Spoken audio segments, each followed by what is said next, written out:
So welcome to another video of plus productions. இப்போ தான் ஒரு 2 நாளைக்கு முன்னாடி ஒன் பேட்டில் ஆஃப்டர் anotherன்ற படத்தை பார்த்துட்டு என்ன பண்ணுறதுனே தெரியாமல் உட்காந்துக்கிட்டு இருந்தேன். அதை பற்றி பேசியே ஆகணும், அந்த மாதிரியான ஒரு படம். படத்தில் உட்காந்ததுலேருந்தே ஒரே பரபரப்பு தான். ஒரு 3 மணி நேரம் எனக்கு போனதே தெரில. 2.25 மணி நேரம், க்ளோஸ் டு 3 hours போனதே எனக்கு தெரியல. அந்த படத்தை வந்து விஸ்டா விஷனில் ஷூட் பண்ணியிருக்காங்க.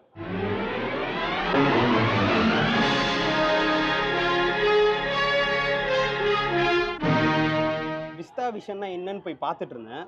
பார்க்கும்போது somewhere similar to IMAX film மாதிரி தான். அது 70 mmனா விஸ்டா விஷன் வந்து 35 mm தான். பட் வெர்டிக்கலாக இல்லாமல் ஹரிசான்டலாக இருக்கும். ஸோ வந்து நெகட்டிவ் ஸ்பேஸ் அதிகமாக இருக்கும், ரெசல்யூஷன் அதிகமாக இருக்கும். இதை வந்து ஸ்டார் வார்ஸ் அந்த மாதிரியான படங்களுக்கு யூஸ் பண்ணியிருக்காங்க. I find your lack of faith disturbing. ஏன்னா அதில் விஎஃப்எக்ஸ் ஒர்க் பண்ணுறது கொஞ்சம் பெட்டராக இருக்கும். ஆக்சுவலாக மெயின் ஸ்ட்ரீம் ஹாலிவுட்ல யூஸ் பண்ணிட்டு இருந்த ஒரு ஃபிலிம் தான்டா அது.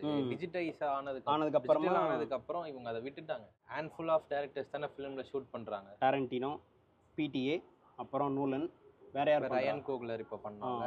சின்னஸ் வந்து இதில் எடுத்தது தானே, பேனாவிஷனில் எடுத்தது தானே ஃபிலிம் தான்டா.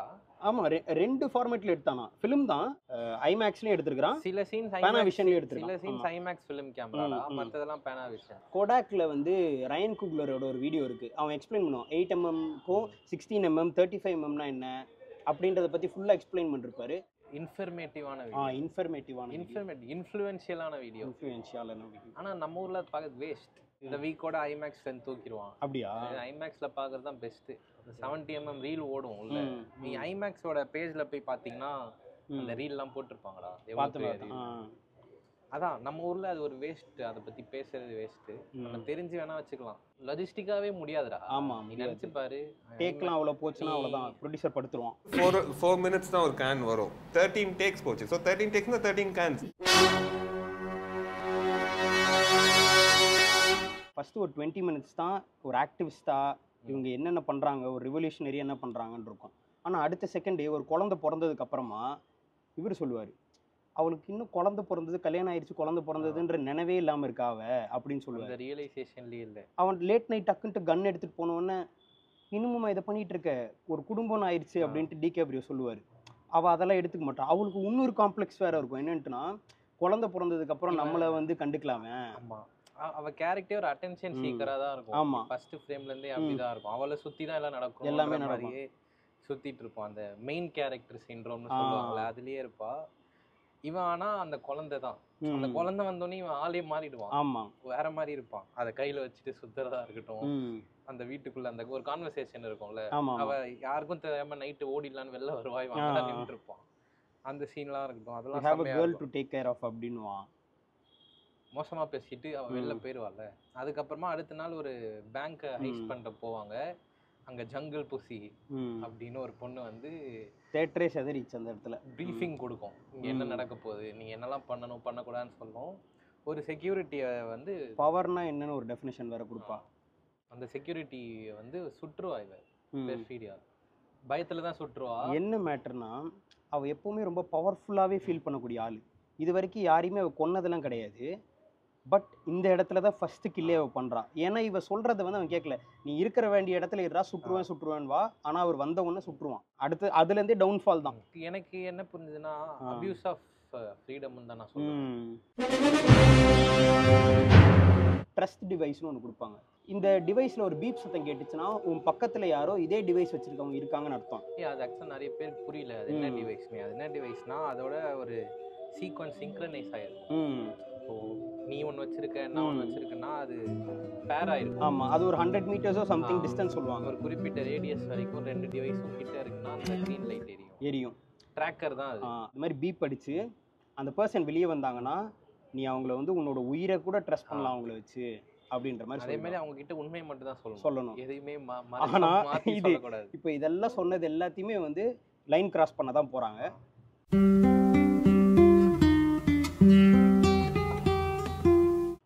இது ஸ்டீரியோ டைப் இருக்கும்ல, அதை வந்து பால் தாமஸ் ஆண்டர்சன் உடச்ச மாதிரியே இருந்தது. இப்போது சூப்பர் டீலக்ஸில் இவ பெரிய பத்தினி கரண்ட் வான்னு சொன்னா வந்துருமான்ற மாதிரி, ரேட்டுக்கு பிறந்தவர் ரேட்டாக தான் இருக்கணுன்ற அவசியம் இல்லை. அவங்க அம்மா ரேட்டுன்னு தெரிஞ்சா நான் அப்படி கிடையாதுன்றதை ப்ரூவ் பண்ணுறதுக்கு அவள் எவ்வளோ மெனக்கெடுவான்றதை அதை காமிச்சிருந்தான் அதில். ப்ளஸ் நீ சூப்பர் டீலக்ஸில் எனக்கு நிறைய இப்போ சொல்ல சூப்பர் டீலக்ஸோட நிறைய கனெக்ட் ஆகுது. சூப்பர் டீலக்ஸில் வந்து விஜய் சேதுபதி ஒரு டிரான்ஸ்ஜெண்டர், பட் அவர் மேலாக இருந்தவர், கரெக்டாக? அப்போது அந்த போலீஸ் ஸ்டேஷனில் அந்த ஃபைட்டு நடக்கும்ல, எல்லாருமே ஒரு பிடிச்சி இழுப்பாங்க, யாருனாலையும் முடியாது. அவர்கிட்ட ஒரு ஆம்பளை பலம் இருக்கும். அது மாதிரி தான் இவ வந்து நான் ரேட் கிடையாதுனாலும் அவளோட பிஹேவியரை பாரு.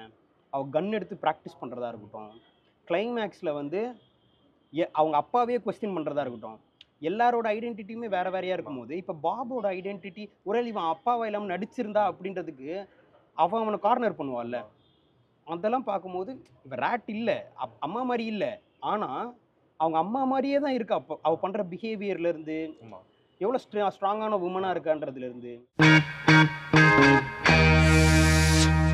பிடிஏவோட இன்டர்வியூ படிச்சேன்டா, அந்த எல்லாரும் பேசிட்டு இருக்காங்களா இப்போ அந்த ரோட் சீன் பற்றி. அந்த ரோட் சீன் உனக்கு என்ன தோணுச்சு பார்க்கும்போது? பயங்கரமா தெரியும், அந்த மாதிரி ஒன்று பார்த்ததே இல்லைடா. அது அந்த லேண்ட்ஸ்கேப் அவன் ஹேண்டில் பண்ணியிருந்தது தான். ஒரு மலை மேலே இருக்க ரோடுனா மேடு பள்ளம் இருந்துக்கிட்டே தான் இருக்கும். அதை வந்து அவன் சஸ்பென்ஸ்க்கு அதை யூஸ் பண்ணியிருந்த விதம் இருக்குல்ல. இந்த கார் வந்துருச்சு, அடுத்த கார் வரப்போகுது, ஒரு டிஸ்டன்ஸில் இருக்குன்னு லாஸ்ட் கர்வில் பார்த்தோம். ஆமாம், இப்போ அந்த டிஸ்டன்ஸ் கம்மியாக இருக்குன்றது அதை யூஸ் பண்ணியிருந்தால, அந்த ரோடை யூஸ் பண்ணது பயங்கரமாக இருந்தது. அவன் என்ன சொல்றான், நான் அதுக்காக யூஸ் பண்ணல, வேற ஒரு விஷயத்துக்காக யூஸ் பண்ணியிருக்கேன் அப்படின்னு ஒரு இன்டர்வியூல இப்போ சொல்லியிருக்கேன். எதுக்கு என்னன்னா, ரொம்ப வருஷமா லொகேஷன் ஹண்ட்ல இருந்திருக்காங்கடா. அப்போ ஒரு நாள் இந்த ரோட்ல போகும்போது இவங்க க்ரூவோட போயிருக்காங்க கார்ல, இவங்களுக்கே எக்ஸைட் ஆயிருக்கு அந்த ரோட்ல போறதுக்கு. ஸோ அந்த எக்ஸைட்மெண்ட்னால இங்க ஷூட் பண்ணிடலாம் இந்த சீன் ஃபிக்ஸ் பண்ணி ஷூட் பண்ணும்போது இவ போறாள் சேஸ் இன்ஃபினிட்டி. இதுக்கு முன்னாடி ஆல்மோஸ்ட் அவளை டைட் அப்ல தான் வச்சிருப்பாங்க. அவ எதுவுமே டிசிஷனே எடுத்துருக்க மாட்டா. அது வரைக்கும் லாக்ஸா தூக்கிட்டு போவான், அங்கேருந்து அவன் இன்னொருத்தன்ட்ட கொடுப்பான், அவன் இன்னொரு வீட்டில் விடுவான், அங்கேருந்து இவ கஷ்டப்பட்டு அந்த காரை ஓட்டிட்டு வருவா. ஸோ இந்த ரோட்ல அவ தான் ஃபர்ஸ்ட் போவா. அவளுக்கு படத்துலேயே தான் மாரல் அப்பர் கிரவுண்ட் கிடைக்கிற ஒரே இடம், அவ டெசிஷன் எடுக்க வேண்டிய இடம், கேரக்டர் சேஞ்ச் ஆகிற இடம். அதான் அது சொல்லுவாங்கல்ல, you have to stand up for your செல்ஃப்னு. அந்த மொமெண்ட்டுக்காக தான் அந்த ரோடை நான் யூஸ் பண்ணியிருந்தேன். பர்ச்சேஸ் இன்ஃபினிட்டி கார் ஓட்டுவா, பின்னாடி வந்து அந்த கிறிஸ்மஸ் அட்வென்ச்சரஸில் ஒருத்தன் வந்து ஃபாலோ பண்ணிட்டு இருப்பான். மூணாவதா கொஞ்ச நேரம் கழிச்சு ஒரு கார் தெரியும். அந்த சீன் இருக்குல்ல, அது வந்து ஒரு சரியான ஹீரோ மூமெண்ட்டு. ஆனால் அந்த மூமெண்ட் அதோட முடிஞ்சிடும், வேற எதுவும் இருக்காது. அதுதான் இப்போ அந்த 3 கார் இருக்கு, 3 கார்லையுமே 3 பேருக்குமே இந்த 3 கார்ல யார் இருக்காங்க, எதுக்கு நம்ம பின்னாடி தெரியவே தெரியாது. ஆமா, ஆனா 3 பேருக்குமே தெரியும். நமக்கு இவனுக்கு மட்டும் தெரியும், யார் நம்ம டிகாப்ரியோக்கு மட்டும் 2 பேருக்கு நடுவுல போற கார் இருக்குல்ல, அதுதான் வந்து லாக்ஜாவை ஏதோ பண்ணிட்டான்னு தெரியும். ஆனா யாரு என்ன ஒரு ஜெனரல் அப்ப இவன் ஃபாலோ பண்றானா, அப்ப அங்க என்னமோ இருக்குன்னு போவான், என்னன்னே தெரியாதுல்ல, சுத்திட்டே போவாங்க. ஆக்சுவலா இவ கார் ஃபர்ஸ்ட் போகும், அடுத்து அந்த ப்ளூ கார் போகும், டிகாப்ரியோ கார் வரும்ல, அது ஒரு பயங்கரமான ஹை மொமெண்ட். ஆமா, ஒரு எப்படி சொல்றது, தியேட்டரே ஜாலியாச்சு, கத்தல உண்மையிலே ஜாலி ஆயிட்டாங்க. அவன் ஏதோ பண்ண போறான்ட்டு, பட் அவன் எதுவுமே பண்ணல, அவ தான் எல்லாமே பண்ண. அது செம்ம கிளைமேக்ஸ், ஸ்டீரியோ டைப்பை உடைக்கிற மாதிரியான கிளைமேக்ஸ். ஏன் ஹீரோ தான் வந்து தான் பொண்ணை காப்பாத்துருமா, ஃபாலோ ஆயிட்டே வரலாம். அந்த கன், இவன் அந்த கன்னுக்காக தான் சென்சை கிட்ட போவான், இந்த கன் வச்சு ஏதோ பண்ணிடுவான்னு நம்ம நினைப்போம். இவன் சிம்பிளா முடிச்சிருவாள்ல. கரெக்ட். அந்த ஸ்டீப்ல ஏத்தி காரை நிறுத்திடுவா, நிறுத்திட்டு போய் அந்த சைட்ல படுத்து பொசிஷன் வந்துருவாள். அதுக்கப்புறம் இந்த கார் வந்து இடிக்கும், அப்புறம் அங்க ஒரு விஷயங்கள் நடக்கும். ஸோ இந்த மொத்த ரோடு சீக்வன்ஸுமே ஒரு இந்தியன் ஃபிலிம்ல இதை எடுத்திருந்தா, ஆக்சுவலாக இது வெற்றியோட சோன் தான்டா. நான் எல்லாருக்கிட்டையும் சொல்லிக்கிட்டே இருக்கேன்டா, எத்தனை வாட்டி சொன்னாலும் அது இல்லை, அது வெற்றியோட சோன் தான்டா. இந்த படமே வெற்றியோட சோன் தான்டா. சென்சாய் வீட்டில் அந்த இமிகிரன்ஸ்லாம் இது பண்ணி வச்சிருக்கிறது. அசுரன் படத்தில் அந்த சின்ன பையன் போய் கொண்டுட்டு வந்துடுவான், வீட்டில் யாருக்குமே நடந்து தெரியாது. அந்த மூமெண்ட் தான் மாமி, அது கொஞ்சம் எலாங்கேட்டடா இருக்கும். நீ அந்த பாலிடிக்ஸ், அந்த பேசுற பாலிடிக்ஸ் வெற்றி இதுன்னு சொல்றடா, ஆனா அந்த ரோட் யூஸ் பண்றது இருக்குல்ல, அது புதுசுடா, அது புதுசுதான்டா. அப்ப இவனே ஏதோ புதுசா பண்ண சொல்றடா. பிடிஏக்கே ஒருத்தான விஷயம்டா அது. இப்போ ஆஸ்பாரகஸ் சீன் இருக்குல்ல, அந்த மாதிரிடா இது. இப்போ புரியுதா? அஸ்பாரகஸ் சீன்னா ஃபேண்டம் த்ரெட்ல வர, அதுல வந்து அஸ்பாரகஸை வந்து ஒரு வெப்பனா யூஸ் பண்ணிருப்பாங்க. ஒரு கிரேவில வந்து தொட்டு சாப்பிடுற சீன் இருக்கும், நீங்க பாருங்க, ட்ரை பண்ணி பாருங்க. அஸ்பாரகஸ்னே அடிங்க வந்துரும். அதான் அந்த மாதிரி ஒரு சீன்டா இது. வெற்றியெல்லாம் பண்ண முடியாது, அதை பார்த்து சொல்லு. வெற்றி மாதிரினாலாம் பண்ண முடியாது. ஓகே, நிறைய பேர் மாஸ்டரா அவர் கன்சிடர் பண்றாங்க ப்ரோ. டிமீனிங்கா சொல்லடா, அவங்களுக்குன்னு ஒரு வே ஆஃப் ஹேண்டிலிங் இருக்கும்ல. இப்போ நீ பால் தாமஸ் ஆண்டர்சன்ட்ட போயிட்டு நீங்க வட சென்னையில வர மாதிரி கேரம் போர்ட் சீன் எடுத்து காட்டுங்கன்னு சொல்லுவியா? டெத் ப்ரூஃப்லயுமே இதுதான் கிளைமேக்ஸ். அந்த டெத் ப்ரூஃப்லயுமே இதே கிளைமேக்ஸ் தானே, கார் சேஸ் தானே இருக்கு. ஞாபகம் இல்ல.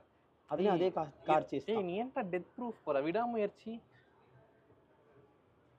அது இதே மாதிரி ஒரு டெசர்ட் தானடா. ஆமா ஆமா.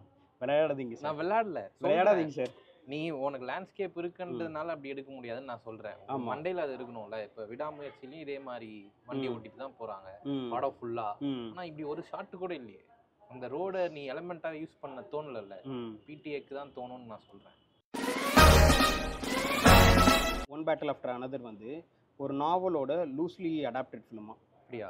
ஆமா. வைன்லேண்டுன்ற நாவல் வந்து தாமஸ் பேச்சன் நினைக்கிறேன், கரெக்டாக ப்ரொனவுன்ஸ் பண்ணான்னு தெரியல, பேச்சனோட நாவல் தான். அவர் ரொம்ப காம்ப்ளிகேட்டடான நாவல்ஸ் எழுதுறதுக்கு பேர் போனவர்.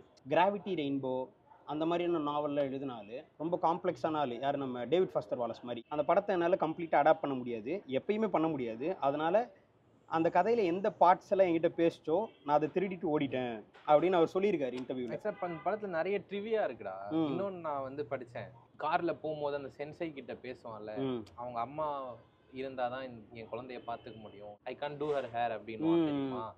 அது வந்து பிடிஏயோட ஒய்ஃபுக்கு ரியலா நடந்தது அந்த மொமெண்ட்.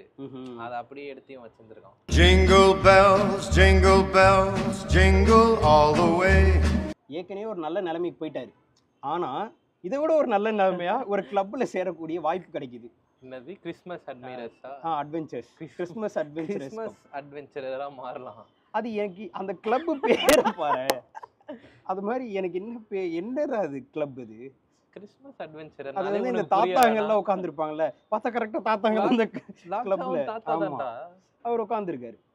ஸோ அந்த கிளப்ல ஜாயின் பண்ணணும்னா நீ ஒரு பியூரான ரேஸா இருக்கணும் அப்படின்னு சொல்லிடுறாங்க. பியூர் ரேஸ்னா ஒயிட்டா இருக்கும், ரேசிஸ்டா இருக்கணும், பிளஸ் ஜென்ரேஷன்ஸ் ஆஃப் ஜென்ரேஷன்ஸா நீ வந்து ஒயிட்டா இருக்கணும். லாக்ஜா அப்படின்ற கேரக்டர் இருக்குல்ல, ஆமா, அவர் கிளைமேக்ஸ்ல சில விஷயங்கள் பேசுவாரு ஒரு அந்த கிறிஸ்மஸ் அட்வென்ச்சரர்ஸ் கிட்ட. ஆமா, ஏன் வந்து நீங்க இதை பண்ணீங்க, ஏன் வந்து அதெல்லாம் சொல்லாது, அதெல்லாம் எதுவுமே சொல்லாது. அவர் கொடுக்குற ஒரே பதில் வந்து சீமன் டீமன், அவ்வளவுதான். Bye guys, see you in another video. God damn it! Viva la revolution!